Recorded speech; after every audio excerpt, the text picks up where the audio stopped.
இப்போது உங்கள் மனசில் எத்தனை எண்ணங்கள் ஓடுகிறது? ஒரு எண்ணமா, பல எண்ணங்கள் ஓடுகிறதா? செய்ய வேண்டிய வேலைகள், தீர்க்காத பிரச்சனைகள், மறக்காத வலிகள், எதிர்காலத்தின் கவலைகள், யாரோ ஒன்று சொன்ன வார்த்தைகள், தொடங்காத கனவுகள், அல்லது ராகவி என்ன சொல்ல போகிறா, இப்படி நிறைய கதைகள் உங்களோட மனசில் ஒரே நேரத்தில் ஓடுகின்றதா? எல்லாவற்றையும் ஒரே நேரத்தில் சிந்திக்க நினைக்காதீர்கள். அதனால் தான் மனம் சோர்கிறது. அதனால் தான் எதுவும் முடியாமல் போகிறது.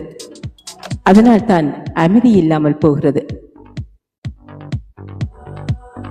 காக்கையிடமிருந்து நாங்கள் நிறைய கற்றுக்கொள்ள வேண்டும். காக்கை ஒரு அற்புதமான பறவை. அது கல்லை எடுக்கும், அது உணவை எடுக்கும், அது தனக்கு பிடித்தமான பொருட்களை எடுக்கும், மின்னுவது எல்லாத்தையும் எடுக்கும். ஆனால் ஒரு நேரத்தில் ஒன்றை மட்டும்தான் தன் அழகில் எடுக்க முடியும். அதிகம் எடுக்க முயற்சித்தால் எல்லாமே கீழே விழும்.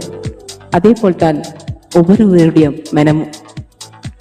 ஒரே நேரத்தில் எத்தனை விஷயங்களை சிந்திக்க முடியும் என்று ஒரு வரம்பு இருக்கிறது. ஆனாலும் அது சிலருக்கு வந்துட்டு விதிவிலக்கு. ஆனால் பொதுவானது ஒன்றுதான். ஆனால் அதை மீறும் போது எதுவும் சரியாக நடக்காது போகும். எல்லாமே குழப்பமாகிவிடும்.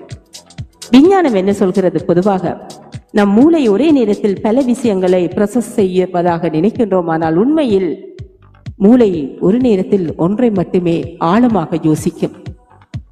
மல்டி டாஸ்கிங் என்பது உண்மையில் ஒன்றிலிருந்து மற்றொன்றுக்கு வேகமாக தாவுவது மட்டுமே. அந்த தாவுதலில் சக்தி விரயமாகிறது, நேரம் வீணாகிறது, தரம் குறைகிறது, மனம் சோர்கிறது. எனவே காகம் போல் ஒரு நேரத்தில் ஒன்றை மட்டுமே பிடியுங்கள். அதுவே ஆழமான வெற்றியின் ரகசியம். மனம் நிரம்பும் போது என்ன நடக்கிறது? எல்லாவற்றையும் ஒரே நேரத்தில் சுமக்கும் போது எதிலும் கவனம் நிலைக்காமல் போகும். சின்ன விஷயத்திலும் கோபம் வரும். தூக்கம் சரியாக வராது. உடல் களைத்து போகும். மனம் உடைந்து போகும். எதுவும் செய்ய தோன்றாது. இது மனித பலவீனம் இல்லை, இது மனிதனின் இயல்பு. காக்கை அதிகமாக கல்லை எடுத்தால் விழுவது தவறில்லை, அது இயல்பு. நீங்கள் எல்லாவற்றையும் சுமந்து சோர்வது தவறு இல்லை, அதுவும் ஒரு இயல்புதான். அப்படி என்றால் என்ன செய்ய வேண்டும்? நீங்களே உங்களை கேட்டு பாருங்கள்.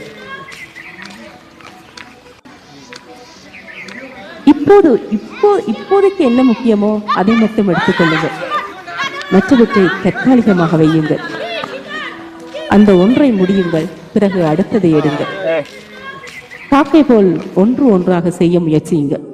ஒரே நேரத்தில் ஒன்று. இதன் சக்தி என்ன? ஒரே ஒரு வேலையில் கவனம் செய்யும் போது அது வேகமாக முடியும், கரெக்டாக முடியும். ஒரே பிரச்சனையை யோசியுங்கள், தீர்வு தெளிவாக தெரியும். ஒரே ஒரு மனிதரிடம் அக்கறை கொள்ளுங்கள், உறவு ஆழமாகும். ஒரே ஒரு கனவில் சக்தி போடுங்கள், அது நனவாகும். ஒவ்வொரு நாளும் ஒவ்வொரு கனவு கண்டா அங்க வலிக்காது. ஓகேவா? ஒன்றை மட்டுமே சிந்தியுங்க. இன்றிலிருந்து இந்த பழக்கங்களை தொடங்குங்கள். காலையில் இன்று செய்ய வேண்டிய முக்கியமான 3 விஷயங்களை எழுதி வையுங்கள். நினைக்காதீர்கள், எழுதி வையுங்கள். வேலை செய்யும் போது ஒரே ஒரு விஷயம் மட்டும், அந்த வேலையில் மட்டும் கவனம் செலுத்துங்கள். மனம் நிரம்பும் போது நிறுத்துங்கள், மூச்சு விடுங்கள், கேளுங்கள், இப்போது மிக முக்கியமானது என்ன? அதே நேரம் காலையில் எழும்போது 3 விஷயங்களை எழுதுங்கள், அதை முடிக்க நினையுங்கள். இரவு தூங்க போகும்போது நாளைக்கு மட்டும் என்ன செய்ய வேண்டும் என யோசியுங்கள்.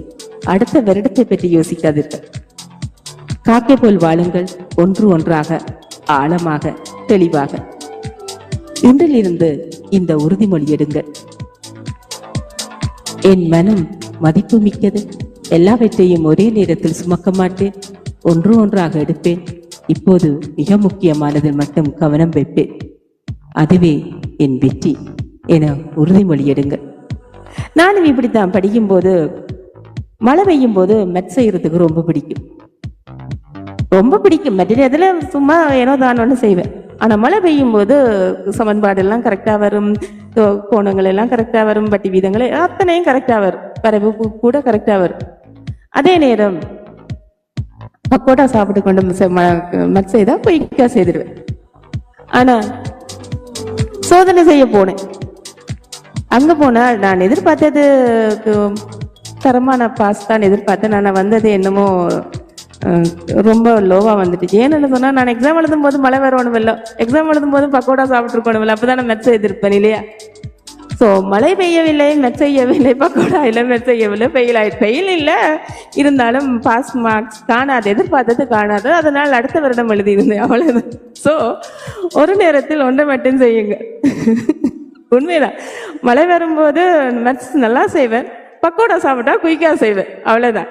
ஸோ எக்ஸாம் எழுதும் போது பேப்பர் வந்தாச்சு, மழை வர இல்லை, பக்கோடா இல்லை. ஸோ அதனால இப்பவும் வீட்டில் அப்படித்தான். நான் என்ன ஏதாவது படிக்கும்போது பாட்டு கேட்டுக்கொண்டே படிப்பேன். வீட்டில் பேசுவாங்க, ஏதாவது ஒன்றை செய்ய, இப்போ படிக்கிறியா பாட்டு கேட்குறியா, ரெண்டு பேரும் நான் எனக்கு சொல்லுவேன். இசை கேட்கும்போது படிக்கும்போது அது மனசுக்குள்ள ஆழமாக இறங்குது அப்படின்னு சொல்லுவேன். இது ஒரு நாளைக்கு எங்கேயாவது கவனம் பாருங்களேன். ஸோ அதனால தான் சொல்றேன், ஒரே நேரத்தில் ஒன்றை மட்டும் செய்யுங்கள், அதில் ஆழமாக வெற்றி காண்பீர்கள் என முடித்துக்கொண்டு இதோ ஆர்டி